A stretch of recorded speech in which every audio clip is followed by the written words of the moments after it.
अभी हम जिस मूवी को एक्सप्लेन करने जा रहे हैं उस मूवी का नाम है द अदर लैम्प। तो मूवी की शुरुआत होती है और हम एक कल्ट को देखते हैं। इस कल्ट में ज्यादातर महिलाएं और लड़कियां ही थी। इस कल्ट में जितने भी लोग थे उनका बाहर की दुनिया से कोई भी लेना देना नहीं था, क्योंकि ये सारे जंगल और पहाड़ों के बीच में रहा करते थे। इस पूरे कल्ट में केवल एक आदमी था जिसका नाम शेफर्ड होता है। शेफर्ड यहाँ का लीडर था और ये यहाँ पर जो भी कहता था महिलाएं इसके बाद बिना कुछ सोचे समझे ही मान लेती है। इस कल्ट में जितने भी औरतें रेड ड्रेस में थी वो सारी शेफर्ड की वाइफ थी, और जो लड़कियां ब्लू ड्रेस में होती हैं वो शेफर्ड की बेटियां थी। शेफर्ड की जितनी भी वाइफ थी ये सब शेफर्ड की बात बिना कुछ सोचे समझे ही मान लेती थी, क्योंकि इनका मानना था कि शेफर्ड ही इनका भगवान है।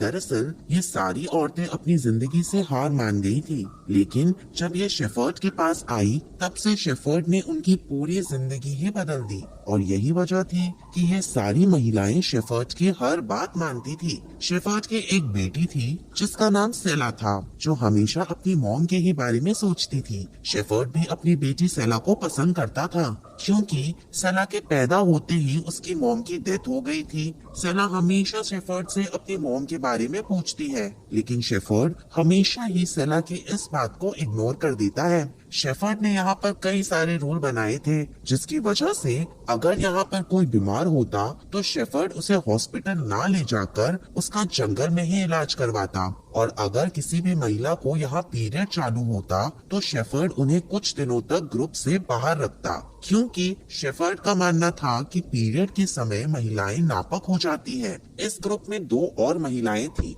जिन्हें शेफर्ड के ग्रुप से बाहर रखा था, क्योंकि इनमें से एक औरत हमेशा ही बीमार रहती थी और दूसरी औरत शेफर्ड के नियमों का पालन नहीं करती थी। जो औरत शेफर्ड के नियमों का पालन नहीं करती थी उस औरत का नाम सारा था। शेफर्ड ने इन दोनों को अपने से थोड़ा दूर एक कैबिन में रखा था। इस कल्ट में जितने भी लोग थे वो इनसे बात करना नहीं चाहते थे, क्योंकि उन्हें लग रहा था कि ये दोनों औरतें नापक है। एक दिन सेला जब अपनी बकरियां चराने गई थी तब सेला को यहाँ पहली बार पीरियड आता है। सेला इस चीज को समझ नहीं पाती और ये यहाँ चिल्लाती है। सेला यहाँ घबरा कर एक बकरी भी मार देती है। शाम को सेला जब घर आती है तब ये अपने पीरियड के बारे में किसी को कुछ नहीं बताती, क्योंकि सेला जानती थी कि अगर इसके पीरियड के बारे में किसी को भी पता चला तो इसे इस ग्रुप से निकालकर सारा के पास रहने के लिए भेज दिया जाएगा। शेफर्ड जब सेला से उस मरी हुई बकरी के बारे में पूछता है तब सेला यहाँ झूठ बोलती है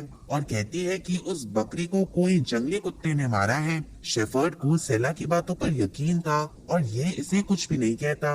रात में दो ऑफिसर शेफर्ड के पास आते हैं। ऑफिसर शेफर्ड से कहते हैं कि अभी इलेक्शन का टाइम चल रहा है, इसलिए तुम जल्दी से अपने ग्रुप को लेकर यहाँ से चले जाओ, नहीं तो इलेक्शन खत्म होने के बाद तुम्हें तुम्हारे ग्रुप के साथ अरेस्ट कर लेंगे, क्योंकि ये सीधा मोदी जी का आदेश है। अगली सुबह शेफर्ड अपनी वाइफ और बेटियों से कहता है कि अब हमें यहाँ से जाना होगा, क्योंकि अभी मोदी की सरकार फिर से बनने वाली है और मोदी जी नहीं चाहते कि हम इस जंगल में रहे। शेफर्ड की बात सुनकर उसकी वाइफ और बेटियां अपना अपना सामान लेकर शेफर्ड के साथ झारखंड की तरफ निकल जाती हैं, क्योंकि शेफर्ड अब झारखंड के जंगल में अपना ठिकाना बनाने वाला था। सारी औरतें काफी खुश थी, लेकिन सेला अपने ही सोच में डूबी थी। सेला ने अपने पीरियड के बारे में किसी को भी नहीं बताया। ये लोग पूरा दिन चलते और रात होने पर ये टेंट लगाकर आराम करते हैं। रात में सोते समय सेला को डरावने सपने आते हैं। सपने में सेला शेफर्ड को देखती है जो बुरी तरह से एक बकरी को मार रहा था। सेला को लगता है कि पीरियड के वजह से इसे ऐसे सपने आ रहे हैं। सुबह होने पर ये सब फिर से झारखंड की तरफ निकल पड़ते हैं। रास्ते में इन्हें एक घर दिखाई देता है जो कि खाली पड़ा था, इसलिए ये सब आज रात यहीं पर रुकने का प्लान बनाते हैं। सुबह होने पर एक महिला को सेला के पीरियड के बारे में पता चल जाता है। वो महिला शेफर्ड को सेला के पीरियड के बारे में बता देती है, जिसकी वजह से शेफर्ड सेला को कुछ दिनों तक सारा के साथ रहने के लिए भेज देता है। पहले तो सेला सारा से बात नहीं करती, लेकिन धीरे धीरे ये उससे बात करती है। सारा सेला को शेफर्ड के बारे में कई सारी चीजें बताती है। सारा कहती है कि जब तुम पैदा हो रही थी तब तुम्हारी माँ बीमार थी। शेफर्ड चाहता तो तुम्हारी माँ को हॉस्पिटल ले जाकर उनकी डिलीवरी कराकर उन्हें बचा सकता था, लेकिन वो इसकी माँ को हॉस्पिटल लेकर नहीं गया, जिसकी वजह से सेला जब पैदा हुई तब उसकी मॉम तुरंत ही यहाँ मर गई थी। सेला सारा से कहती है कि शेफर्ड ने तुम्हें अपने ग्रुप से अलग रखा है, तो तुम यहाँ से भाग क्यों नहीं जाती। सारा कहती है कि मेरे पास खोने के लिए कुछ भी नहीं है, इसलिए मैं जब तक यहाँ जिंदा हूँ तब तक मुझे यहीं पर रहना पड़ेगा। सारा शेफर्ड के बारे में कई सारी चीजें जानती थी, इसलिए शेफर्ड ने इसे अपने ग्रुप से अलग रखा था ताकि सारा किसी को शेफर्ड के खिलाफ भड़का ना सके। सारा की बात सुनकर शेला को भी शेफर्ड से नफरत होने लगी थी। सेला चाहकर भी सबको शेफर्ड की सच्चाई नहीं बता सकती थी, क्योंकि ये जानती थी कि कोई भी इसकी बात पर यकीन नहीं करेगा। अगले दिन ये सब जब जा रहे थे तब रास्ते में एंजेल को पेन होने लगता है, क्योंकि एंजेल प्रेग्नेंट थी और इसके डिलीवरी का टाइम भी आ गया था। एंजेल यहाँ पर काफी रोती चिल्लाती है। इस जगह पर मदद के लिए ना तो कोई हॉस्पिटल था और ना ही किसी का घर। अब ना जाकर भी एंजेल के यहाँ डिलीवरी करवाई जाती है। एंजेल को यहाँ एक लड़का पैदा होता है, लेकिन डिलीवरी होने के बाद एंजेल की डेथ हो जाती है। एंजेल की डेथ से शेफर्ड को कुछ भी फर्क नहीं पड़ता। शेफर्ड एंजेल की डेड बॉडी यहीं पर जलाकर यहाँ से आगे जाने के लिए तैयार होता है, लेकिन सारा यहाँ आकर शेफर्ड पर काफी गुस्सा होती है। सारा एंजेल की मौत का जिम्मेदार शेफर्ड को ही मानती है। सारा एंजेल के बच्चे को लेकर हमेशा के लिए शेफर्ड के कल्ट से दूर चली जाती है, क्योंकि एंजेल का बच्चा एक लड़का था और नियम के मुताबिक इस कल्ट में लड़कों के लिए कोई भी जगह नहीं थी। सारा जब इस ग्रुप से जाती है तब ये सेला से कहती है कि तुम्हें शेफर्ड की सच्चाई उन सब के सामने लेकर आनी होगी, क्योंकि शेफर्ड एक बहुत ही घटिया किस्म का इंसान है।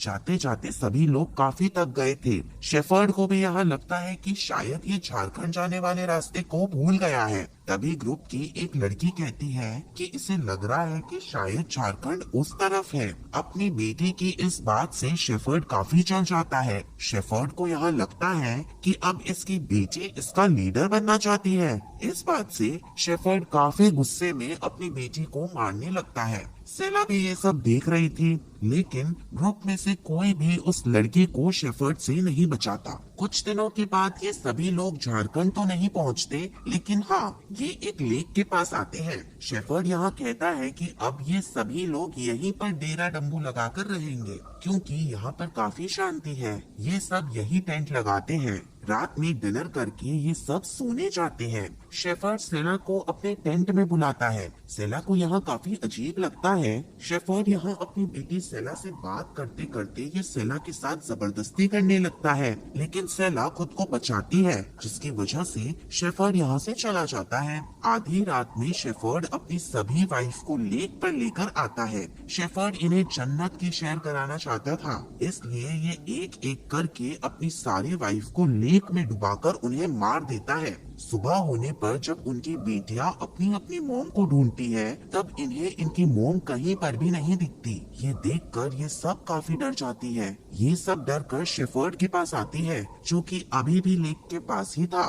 ये लड़कियां यहाँ पर अपनी मोम के कपड़े देखती हैं। ये सब यहाँ रोते हुए शेफर्ड से अपनी मोम के बारे में पूछती है। शेफर्ड इनसे कहता है कि इसने इनकी मोम को जन्नत में भेज दिया है, इसलिए अब तुम्हें अपनी मोम की जगह लेनी होगी। तुम लोग आज से मेरी बीवी बनकर रहोगी और तुम में से मेरी सबसे प्यारी बीवी शेला होगी। शेला जो भी तुमसे कहेगी वो सब तुम्हें मानना पड़ेगा। शेला कहती है कि मैं तुम्हारी बीवी नहीं बनूंगी, क्योंकि अब मैं तुम्हारे बारे में सब जान गई हूँ और इसलिए मैं इस कल्ट को छोड़कर यहाँ से जा रही हूँ। शेला की इस बात से शेफर्ड इस पर काफी गुस्सा होता है और ये शेला को एक थप्पड़ मारता है। शेला भी शेफर्ड के टॉर्चर से ऊब गई थी, इसलिए ये भी शेफर्ड को थप्पड़ मारती है। इसके बाद हम दो ऑफिसर को देखते हैं, जिन्हें लेक के किनारे डेड बॉडी मिलती है, जो कि लेक से बहकर यहाँ पर आ गई थी। ऑफिसर को जंगल में शेफर्ड की भी बॉडी मिलती है। दरअसल शेला ने अपनी बहनों के साथ मिलकर शेफर्ड को मार दिया था।